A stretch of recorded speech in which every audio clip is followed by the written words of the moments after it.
Imagine a vibrant discussion between people that includes both openness and critical thought in the pursuit of truth.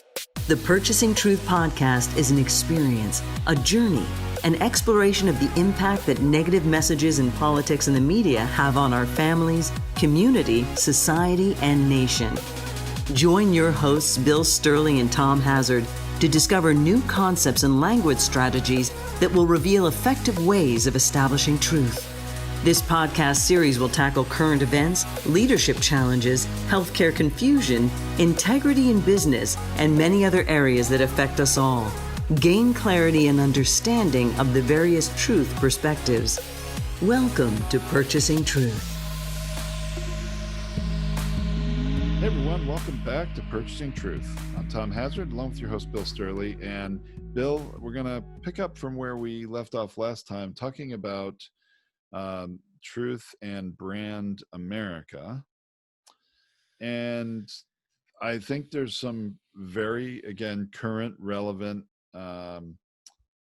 events in our country that really relate to this, especially when it comes to, as you mentioned last time, that Republican brand in America. And obviously we want to talk about the Democratic brand in America too, but sometimes I wonder how we're going to talk about some of these things when we set it up in the previous episode, and something always seems to happen that presents itself, right? It just offers it up. Yeah. Yeah. That's the thing. I guess the biggest challenge again is to gently, if we're going to really get to truth, and we've talked about truth perspective in the past, how you're seeing the projection of your belief on the wall. Like, if I believe something already, I am not looking for the other truth. I am looking to validate what I'm seeing. This is the way I see it, rather than backing up, getting a perspective and looking from things both sides, whether it's the phrase per capita that Trump got called on is like, I don't know what per capita, well, it, the way it was written, the way the interview went is he was working as a way around the concept of per capita, but not using the word correctly. So, but one side of it'll see, no, he was meaning this thing over here. Look over here at this projection. He's really, just, kind of spinning it, like one of the Fox reporters once said, is that he exaggerates, exaggerates, then spins. And the Fox person called that truth. That's not, he's never told a lie. What he does is he exaggerates and spins. Well, what happens if the exaggeration is over the line of truth?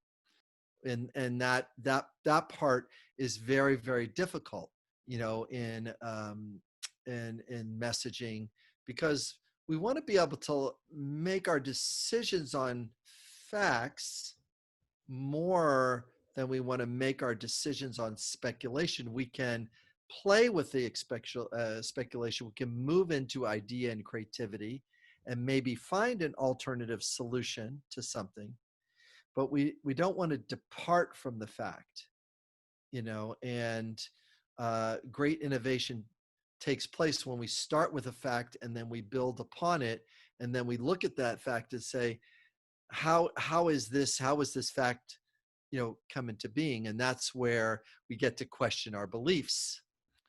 Is the world flat? Is the world round? Is that right, those kinds of things. Okay. So that's very helpful, Bill. Let's help bring in the current event context here and see what this, you're going to cross this threshold, baby. Well, and what the potential damage is to the Republican brand in this case. Correct. Right. So the event is Donald Trump, of course, everyday tweets. That's his direct line to his 70 million plus base of support and direct communication with them. And he put out two tweets that Twitter decided to, it was necessary, because what the president said or stated in his tweet, that they decided it was necessary to put a footnote under his tweet that was really, I guess you'd have to call it a fact-checking kind of a footnote. Yes. And what And was that? I think they put an eye on it, and then you had to click it, and then you had to look at it. yeah, the people have to voluntarily Yeah. click it. And what's interesting about this, let me say the particular tweet that, and there were a couple of them this happened to. I'm highlighting one, and I'm going to have an article link in the blog post at billsterley.com for the podcast, where people can go and get the link and check this out themselves. But the tweets was related to mail-in ballots. The president is very much Mail-in ballots. against the concept of mail-in ballots, Right. claiming that they are fraught with fraud. Now that's my words, not his. But he uses much more colorful language to say that mail-in ballots are bad and they should not be allowed. And that is, well, I'm not going to talk about my belief, but he's, it's That's the statement. That's the observable observable opinion slash a projection of what he thinks the reality is, and if he has the reality, and then he has all those viewers, and they're choosing to put their vote or their loyalty behind him, they're going to say, no, he is correct. He is the as fact. Now, Tom, let's just put this in a little bit of perspective, okay, before we like really roll up our sleeves, because when we're in this category called test allies and enemies, because that's really where this category of discussion is right now, is we've got to keep our finger on a perspective, and let's put this tweet in the perspective of a shopping, a grocery store tabloid. Okay, so we have one of those tabloids. It's the well, the National Sun, the Enquirer, Star, the yeah. Sun, the Star, the Globe, whatever, and National Enquirer, all these different tabloids. And on the cover, they have a picture of a celebrity couple, and they both look miserable. And underneath it says, "Rocky Road for such and such couple," Right. Something tantalizing on the internet. We call it clickbaity. I think in the print world, it's a headline that's going to grab your attention. Right. So all of a sudden now the person picks it up, but that thing shows up on the tabloid for several months in several different pictures. The couple, for their part, are going like, how do we get here if nothing was going wrong? Or they look at the picture and say, maybe there is something wrong. Look how miserable both of us looked. Meanwhile, it was sorry. So the point of a tweet like this is to create the experience of doubt and skepticism. That's the point, because we want the viewer to have the feeling of doubt, have the feeling of skepticism, and then resource us as the giver of information. The tabloid, I'm going to read a little bit about the tabloid, but you and I both know when we read the tabloid article, it's a lot of sizzle with not necessarily a piece of steak. In other words, there's no divorce filing, there's no this. Now, if that happens, they'll put that in there, and then they'll also spin the story about, you won't believe what they said to each other and the violence that was in the household. Whatever they want to make up from that point becomes the next sizzle that goes with whatever the steak is. So in this case, there is this concept and this belief about voter fraud, where the validation of that truth has not been found by people's whose job it is to investigate that thing. So Twitter, for its part, says, well, here's a little eye on here. You may want to research this on your own, because this is not congruent with the truth. And we're not going to, as a platform, going to take some steps to let people know that this person is creating doubt. We're going to create doubt with their doubt. You see what just happened? I do. And this is what set the president off, Right. because never Mhm. before in the history of his Twitter account has Twitter put this kind of a Footnote. footnote on his Yep. tweet. And the president, interestingly, claims that he's being censored, and in that process actually is trying to hijack truth of the word censor or censorship, because nowhere did Twitter cross out, Censor. block out, remove anything that he said. They put a footnote No. with an exclamation point in a circle, essentially an I or whatever, that says, get the facts about mail-in ballots. So That's what they said. if you want to learn more about it and make your own judgment, here's a resource that has information on that. And so the implication is the president's tweet is not in alignment with truth. Right. And they're offering that. Now, so the president is like furious because he believes his Twitter feed should be his to say whatever he wants, a bastion of free speech. And I truly think Twitter is still allowing it to be free speech. If they really wanted to censor him or felt that he had crossed the line so much, they would have suspended his account. Right. But they haven't Right. done Ban that. him. No. But Ban him. now he's blown this all up into, he's drafted an executive order then and threatening to regulate social media platforms through as much as he can through executive order, and even threatening to shut them down. And the irony of that is so much to unpack in this bill. It's mind-boggling. But the irony of that is he loves Twitter.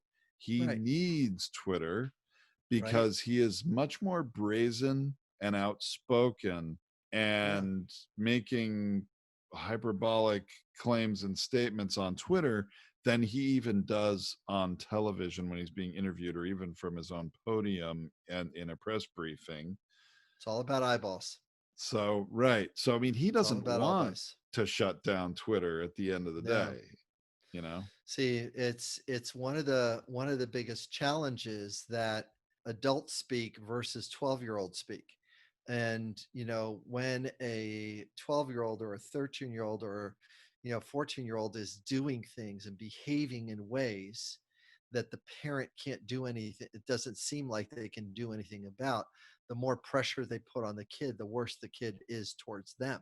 So there is a little bit who's the person that has the authority and who's the one that's going to have the last word. Well, I mean, a big part of this kind of scorch earth kind of language, executive order is, I'm going to do something and say something that is not not considerate of others, not considerate of the rule of law. I'm just going to put it out there and see what you do about it, and see how much dysfunction is going to take place next. Because if I'm just looking for brand impressions, if I'm just looking to rile a base up, if I'm looking up to say this is the way it's going to be, clear heads are not going to prevail. It's who has the greatest pocketbook and who has the greatest voice and megaphone is the one that wins. That's difficult for us to be in that space. uh, I'm going to say something really unsettling right now, which is, for years and years and years, the tobacco company kept things hidden about the dangers of their product. For years and years, it was money, megaphone, money, megaphone. It's nothing to see here, nothing happening here. Meanwhile, the number of deaths that came from smoking was at the level it was, over all those years, until finally somebody of ethics and integrity said, yeah, yeah, we've been doing it, and Yeah. then all of a sudden, it was the weakest link in the chain. It was if you think about weakest link, which is really unsettling to even think, the weakest link was the one that had integrity and truth. there's, The there's, weakest link yeah. that broke that thing.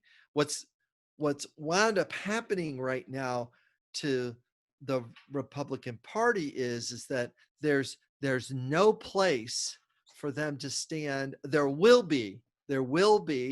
still places, but there will be no places to stand for ethics integrity until that ultimate person, whatever that high ranking respectful person, says, at last, sir, don't you have any decency and respect? And it actually lands and radiates through the adult population to go like, yeah, they really don't. Yes, they're really not in that space. And then it's all the president's men again, which is really where this is going to hit, you know. And Yeah, I mean, it's very difficult from a branding perspective. Republicans they're painting themselves in a corner, and there's a way out, but none of them are looking at it, or none of them are messaging a way out. They really aren't. well, I mean, there are some that are certainly trying. You hear little bits. I mean, we heard again from Mitt Romney this week, being somewhat critical, or if that's too strong, less than supportive of what the president is doing on Twitter, and saying, he wished he wouldn't tweet about these things. He recognizes the brand damage occurring to the Republican Party. So do the people at, um, the Lincoln Project. We've talked about them That's right. before.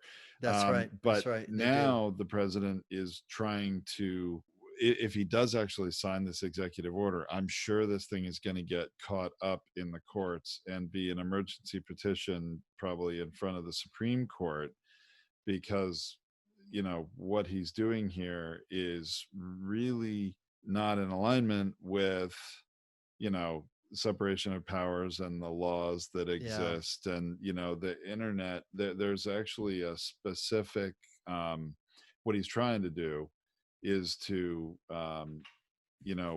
in some ways rewrite a law Right. that is very specific to really what became part of the foundation of the internet.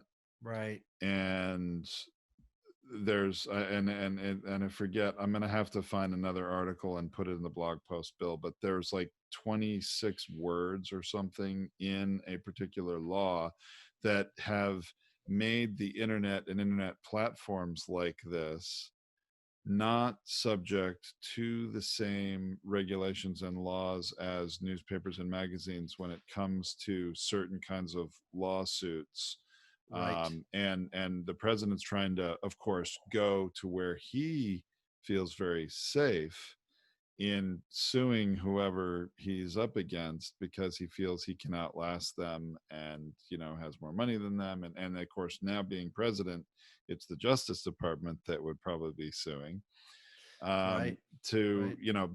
but the internet and these platforms have been seen as very safe since whenever, the mid 90s, I believe, as places where free speech can reign unfettered, really, which is, there are, of course, pros and cons to that.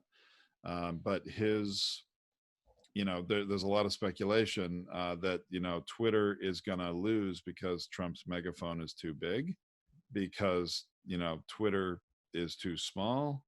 And to an extent, Twitter has been being beat up for a while, in many ways. As You can imagine if he were to file the lawsuit, and then Twitter goes into receivership and bankrupts itself just to kill the platform. It's like, oh, you want to do scorched earth? Yeah, we'll do scorched earth.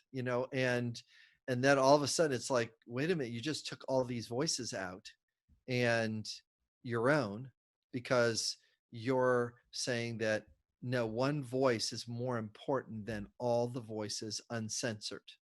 No, censored is the thing, but it's fact check is different than censoring. It's what has taken place is a fact checked on truth. See, Tom, because we speak about language as emotion, it's the feeling of doubt is caused when the need for truth is not met, which then causes the mind to be confused.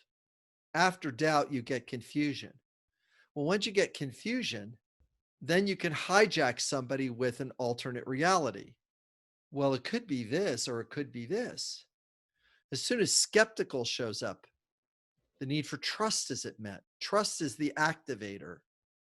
Trust activates skepticism. Doubt's being activated by truth. But once you get both of those things going, there's a type of confusion that shows up is, I don't know where to find the truth. I don't know what the truth looks like. I can't trust that site, even if the site is a fact-checking site.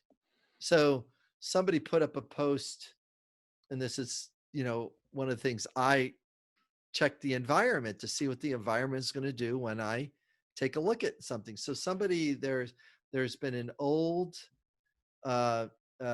video of supposedly of Bill Gates debriefing the CIA about vaccines as used as mind control or whatever.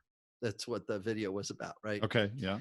And it was first launched in like 1995, right? Or something, right? This video, Bill Gates doing this with CIA, right? He's there. That was him. Wasn't that him? It looks like him.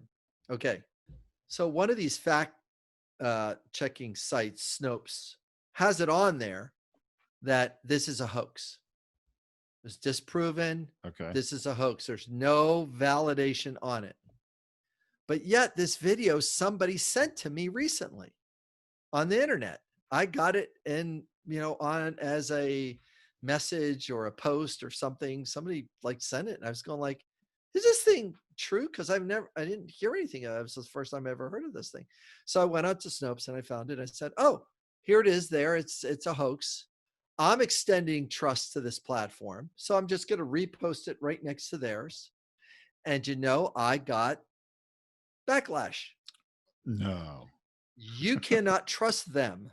I'm going like, you can't trust them?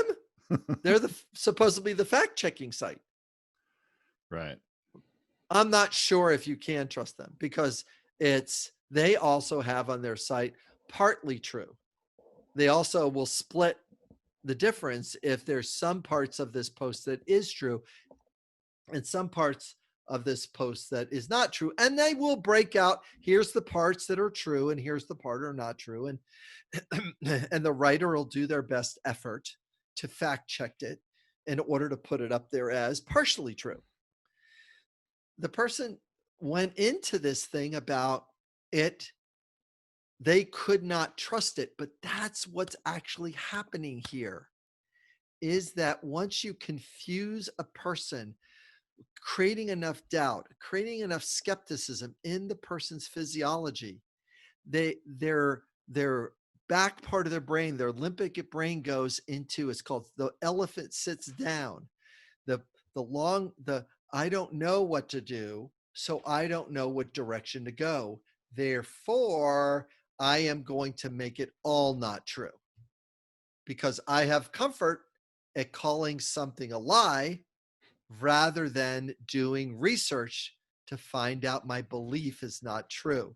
And I just said a mouthful there, Well, but it's damn disturbing. But it is disturbing, but that's, and it's interesting because I see this a lot of time when people find a partial lie or a partial untruth about something that is not in alignment with their beliefs, then they label it all as you can't trust it. It must not be true, or certainly at least you can't believe it because part of it is not true. And that's again sort of going back to a little bit of what we said in the last episode, talking with Ann Coulter, not so much in facts and truth, but when she uses tragic language, really, how do you say, adjacent to truthful statements she was making, it makes it too easy for people to, cast her as a loudmouth, a pundit, not to be trusted, or certainly, ironically, not having a civil discourse. And then the very truth and weight of what she is saying is lost. That's right. That's now, exactly right. Interestingly, Bill, so I did find the information as we're talking here. So the president has already the administration's written a draft executive order, which has been reviewed by certain news outlets. It was leaked, surprise, surprise, to certain news outlets.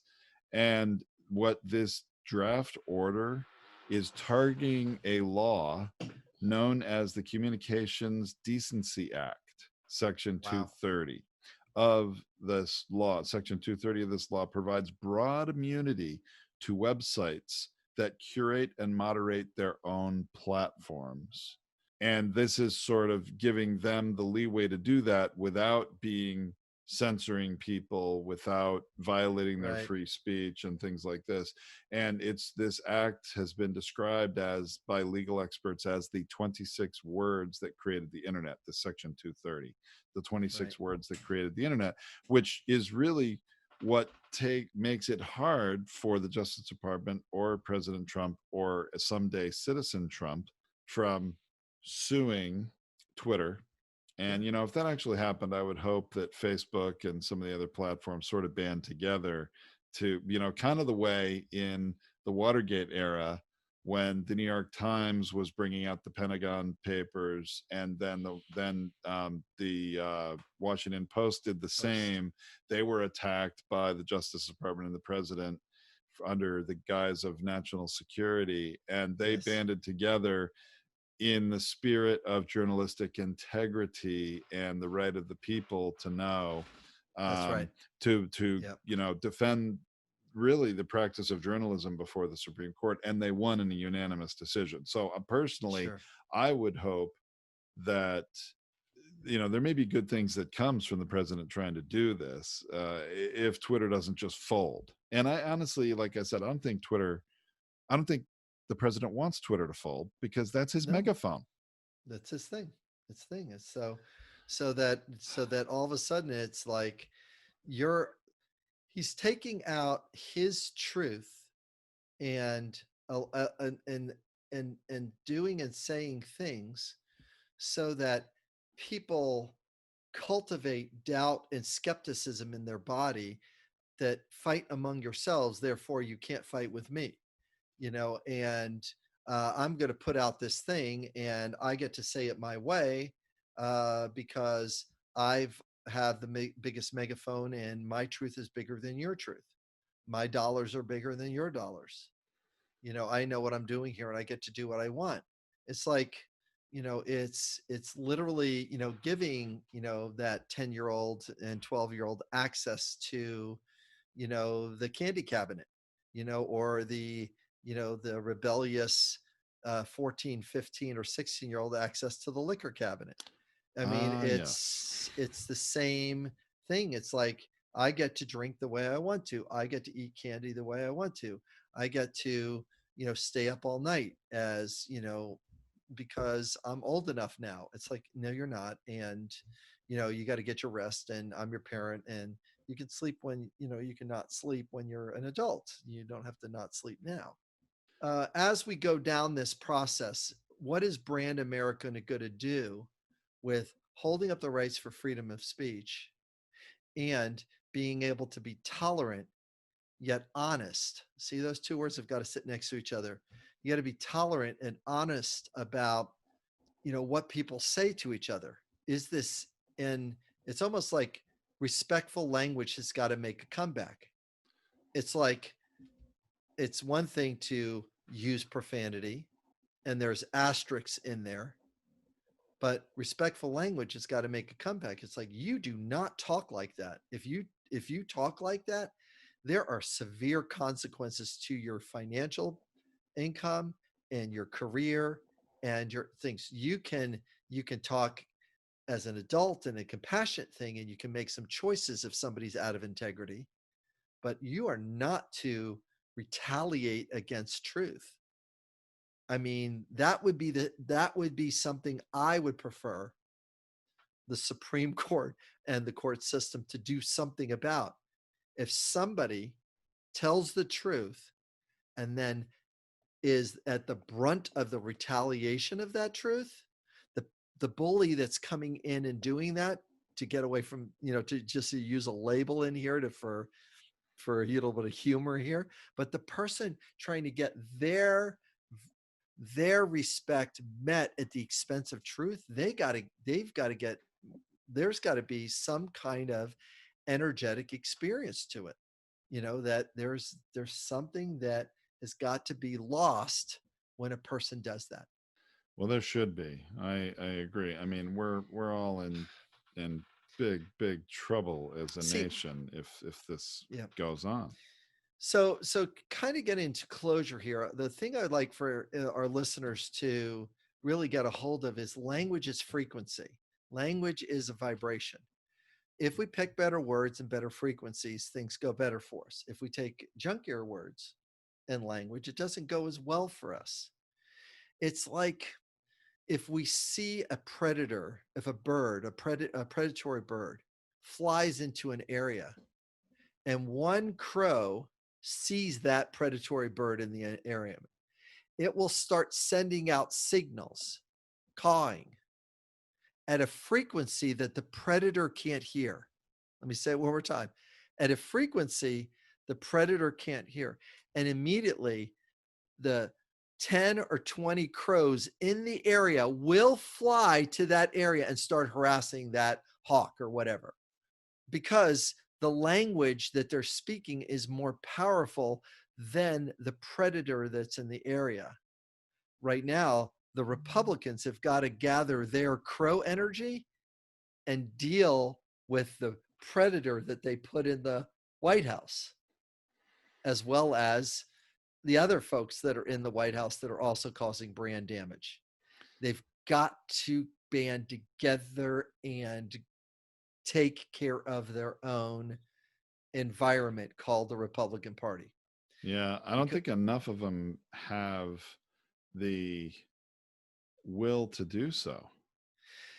They are scared. They think that they've had the experience of, as soon as you speak up, that hawk is going to fly right at you, but they've got to use a different frequency. The frequency that includes integrity, the frequency that includes truth telling. Mitt Romney's starting to get there a little bit. Some of the other ones are squeaking up a little bit, and they're going like, and the Lincoln project is currently doing it, but their language has another set of problems too. You can't call a person a liar and not have the person come after you, because that's what a predator does.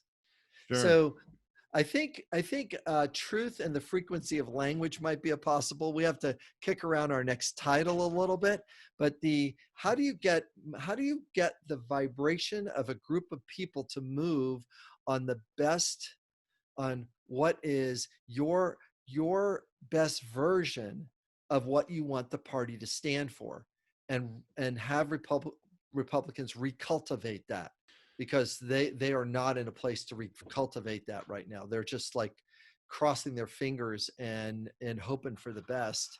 And then if Trump wins, then the crows can continue to be picked off by the predator. Or if they lose, they have to regroup and refigure out where their identity is and where their leadership is. So, Bill, also as a little balance to that, I'd also like to put on our agenda for the future, talking about how the Democrats deal with their brand in one particular way that's coming to mind as you said that, because one of the things that the president has tried to do in attacking Twitter is attacking the fact checker.